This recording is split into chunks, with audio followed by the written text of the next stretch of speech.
Was Fourth Wing a good book? We're gonna find out. Hi, my name is Jessica. Welcome to my channel, Sailorette.Plans, where this channel is mostly planner related, I'm not gonna lie, but today we're gonna talk all things spoilers about this beauty right here. That's right, Fourth Wing.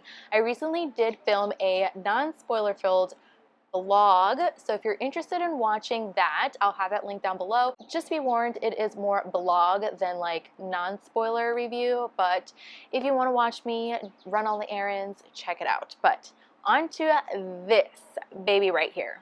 So I'm just going to skip briefing you on what Fourth Wing is about. I'm going to assume that you're here because you've already read the book. You wouldn't be clicking on a spoiler-filled review if you hadn't read the book.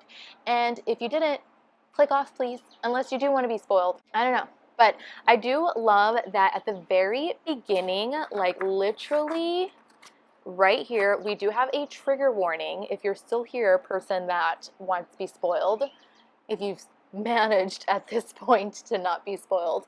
But right here, I do love that it says, Fourth Wing is a non-stop thrilling adventure fantasy set in brutal and competitive world of a military college for dragon riders, which includes elements regarding war, battle, hand-to-hand combat, perilous situations, blood, intense violence, brutal injuries, death, poisoning, graphic language, and sexual activities that are shown on the page.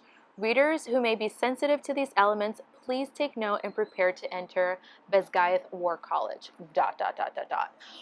Wow. I really appreciate books that have trigger warnings at the very beginning because some people are a little bit more sensitive to that kind of content. So I really appreciate that Rebecca Yarros did that, just starting right off the bat. And if you catch me looking down, I do have some bullet points here so that I don't like derail off topic too much because, you know, your girl likes to ramble. And speaking of rambling, I just want to do it this one time. I'm not at my usual location. This is actually my last day here at this Airbnb. Yeah, and I have to like film this video and like take advantage of a decent background. I normally live and travel full-time on a sailboat, and actually chances are that you're watching this while I'm in the middle of crossing the Pacific Ocean. Woo! Yeah, so I will not be able to like comment as quickly because like I'll be literally sailing, and usually satellite internet isn't like the greatest, but just so you know, that's where I'm at right now. I am filming in advance, so yeah.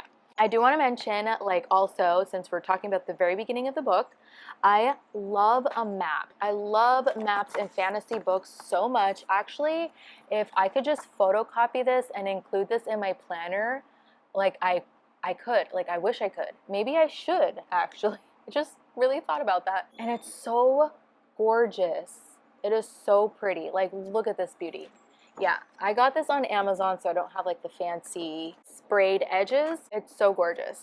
I needed to know what the hype was about, you guys. Like, I'm not usually somebody that jumps at like doing things like if everybody's like, oh, for books, like I'm talking about books and music, like planner stuff, I'm all about the hype. And that's like the only exception. But for like books, movies, music, anything like that, I've always kind of been a little rebel. And I just always like stayed away from like the mainstream popular stuff. Like I've always been like an underground kind of girly. I went into this book very like open-minded. I didn't have any standards set. I just knew, like literally judging from the synopsis, that this was going to be a romance. Like romance set in fantasy, aka romantasy.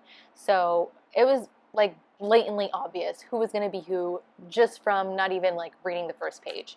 So, but I literally must be like the last person on the planet Earth to pick this up, and it took me a while because I hadn't been reading, you guys. That's another disclaimer. I haven't been reading in over a year, and it's because I've been traveling a lot, I've been sailing more, and it's kind of hard to read. But I really want to change that, and this is actually the first book that I've read in this year, and it's also the first book that I have read in over a year. So already have this book near and dear to my heart. I just like wanted to pick this up and form my own opinions, and also I was kind of like inspired to read it because of Lisa Marie over at Creatively Lisa Marie. She actually back in like November, October, she started like an Instagram chat about books, but let's get into the spoiler thoughts, shall we? Again, I love that the text here, like it says blatantly that the text is being translated from Navarian into modern language,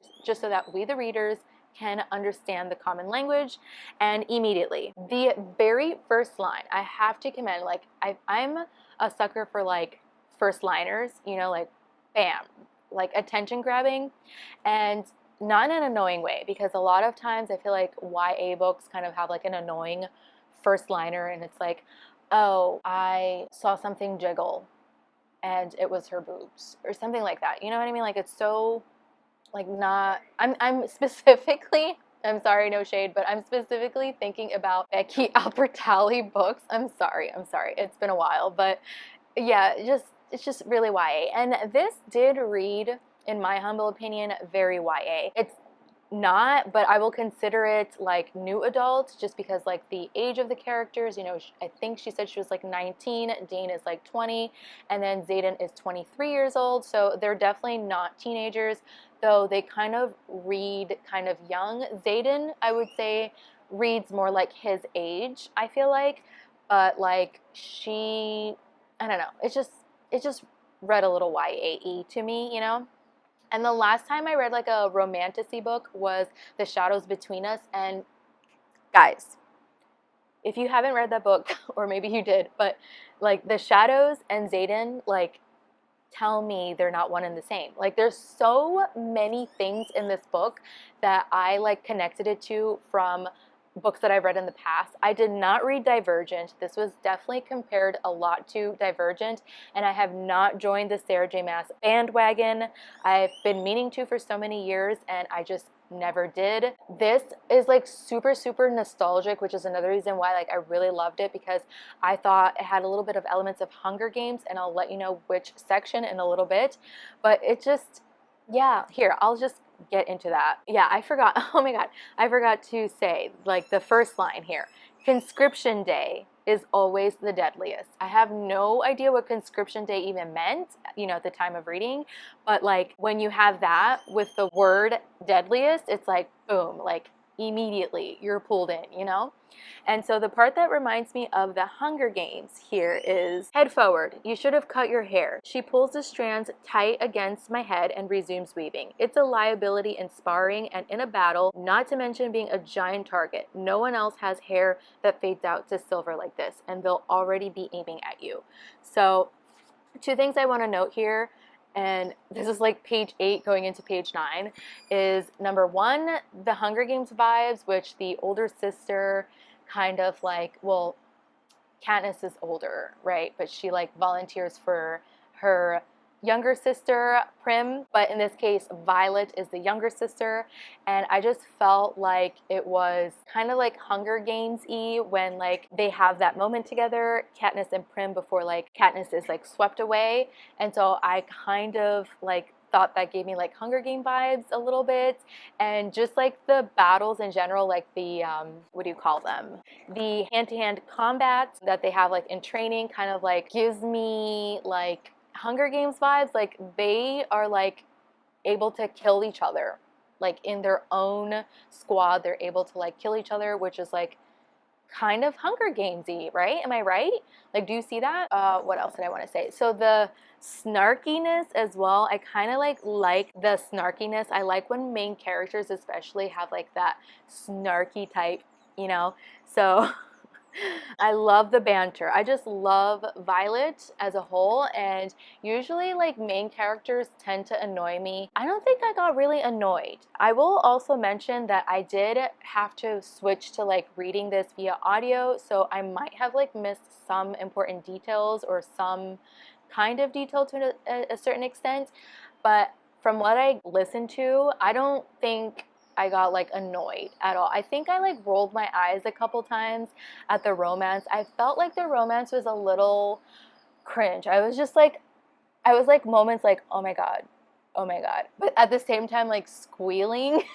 I don't know what that says about me, but Yeah, so I unfortunately couldn't take as many notes because I had to like switch from physically reading to audiobooks and I was like in a time crunch. So, oh, and here's another thing on page like 23. I wrote here like weird way of info dumping, LOL, reciting everything where everything is located. Like, I thought that was weird. I know that it's obviously done to let us, the reader, know of what's like where everything is. Like, I'm good with the map, okay?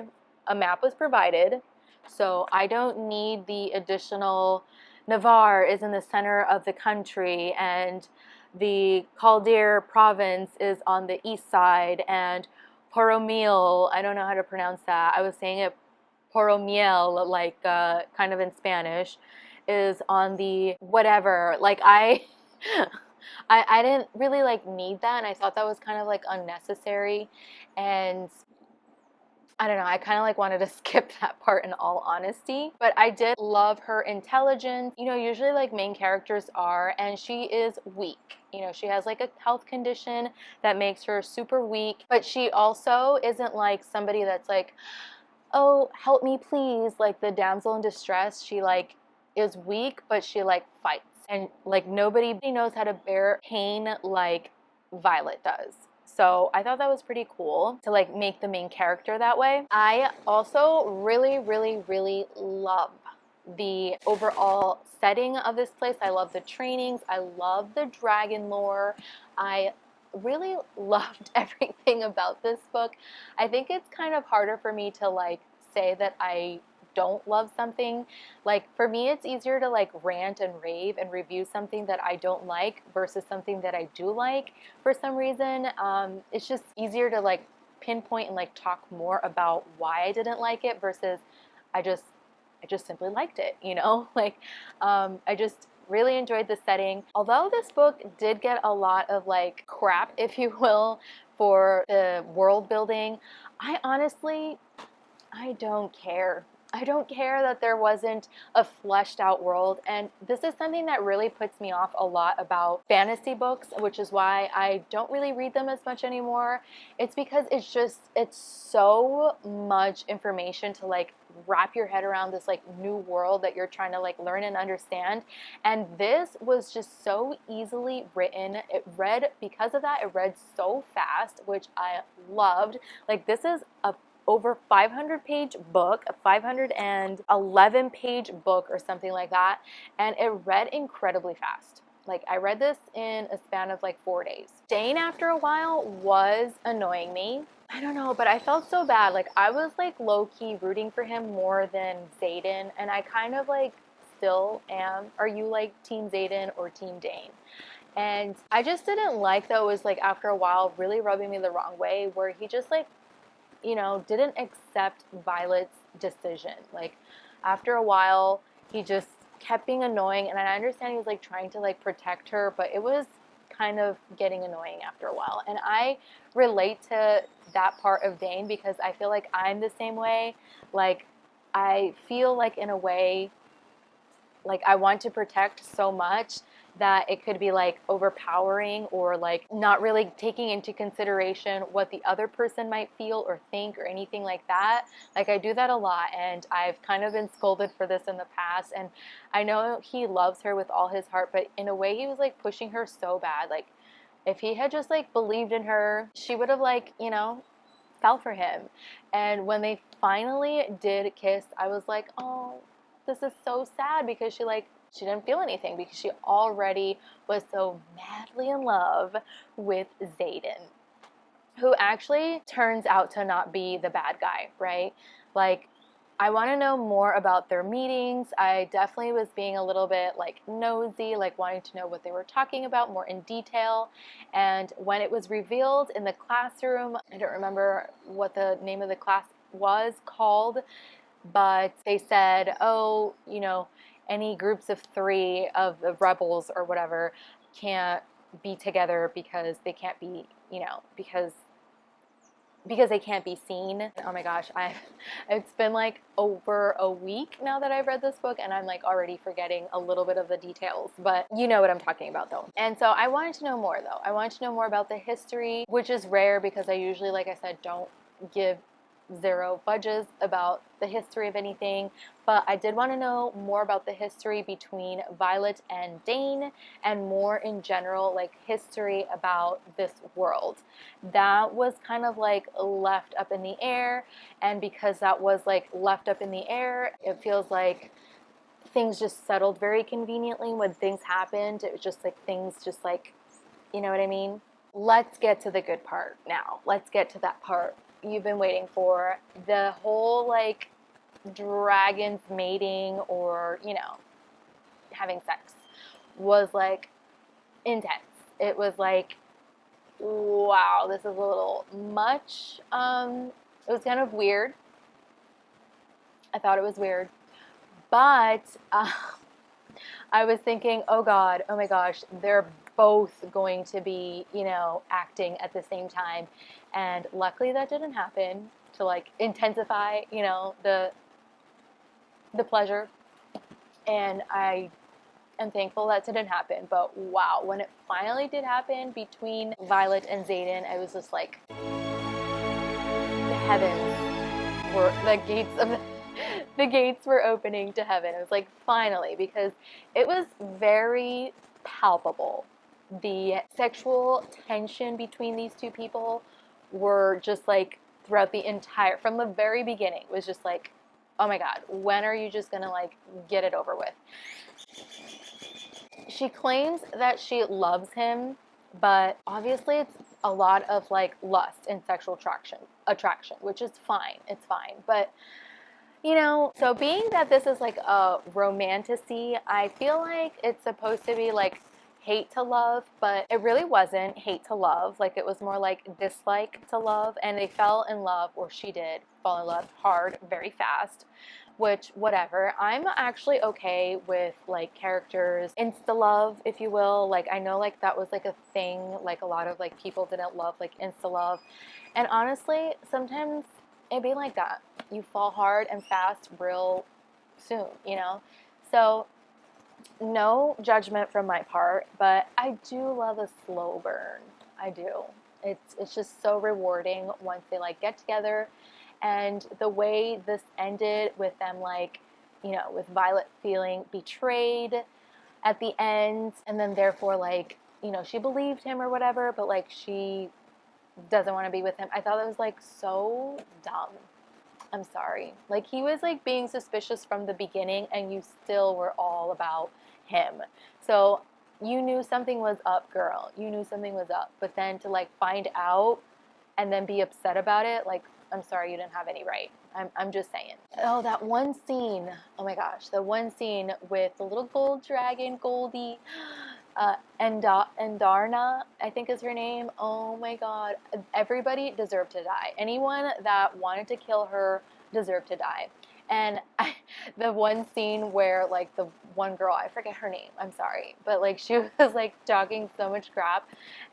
She was just incinerated, and it was so well deserved. And speaking about well deserved death, that big chunky guy, what's his name? Jack, I think his name is. Yeah, it's Jack. Had it coming. Like, I was so irritated, so annoyed. And oh my God, another death that like got to my heart was, I'm like spacing out on his name. I'll have his name right here. But oh my God, why? Like so much death, you guys. Like it was slowing down towards the middle of the book onward. So like we weren't seeing as much death. So like we were finally getting a chance to like get to know characters. So when the deaths happened, it was like more meaningful. Like I'm not gonna lie, like the deaths in the beginning were just like so much that like I don't know if I was supposed to feel like something, but I wasn't, and I don't know if that makes me like evil or something, like, but I had like no attachment. Like I felt bad, but like I didn't feel bad about all these deaths, because it was just like the author, like it was just like trying to like portray how gruesome it was, but then not, you know what I mean? Like, do you know what I'm trying to say? It's so hard to like get my thoughts across. But we find out at the end of the book that her brother is alive, and my mouth just like dropped. And that is what pushed this book to a 5-star. By the way, the entire time I was like reading this, I was like thinking this is a 4.5 star, but that ending, I'm a sucker for an ending, and I'm so glad that her brother is alive, because I was just like, oh my god, what a honorable but horrible way to die, and he's a part of the rebellion. Like, I am so excited to learn more about the rebellion and more about the history in part 2. Chances are I'll probably be reading it while I'm sailing, like right now, when you're watching this. Let me know if you're interested in a non-spoiler and or a spoiler kind of vlog or review. I'm really bad at this. This is like my second attempt at like doing a review. The first time I ever did one, I did like a hotel tour while I was in Guatemala, plus a all over the place review, much like this one is. And yeah, it was for Daughter of a Pirate King, and yeah, I'll have that one linked down below as well. I totally forgot to answer my own question at the beginning of the video. Was this book a good book in my opinion? Yes. Was it worth the hype? I think so. I think it was a good book, and if you don't care to look too closely at, you know, the lack of world building, which again, I don't care for much, then pick this up. If you're into like fantasy books, more romance heavy, pick this up as well if you haven't already. I know I'm like literally the last person to pick this up, but yes, overall I gave this book 5 stars, and I really thoroughly enjoyed it, read so fast, and I am excited and looking forward to picking up part 2. I don't really think I have anything else to say. I'll also have my Goodreads link down below. As of this point in time, I think I still have to write a review that I had promised in my non-spoiler review. But yeah, if you enjoy this kind of content, pretty please give this video a thumbs up. If you want to see more videos from me, it's most likely going to be like planner stuff, some vlogs, and maybe some like bookish stuff too. Let me know. Make sure you hit the big red subscribe button. It is free after all, and I hope to catch you all in the next one. Bon voyage!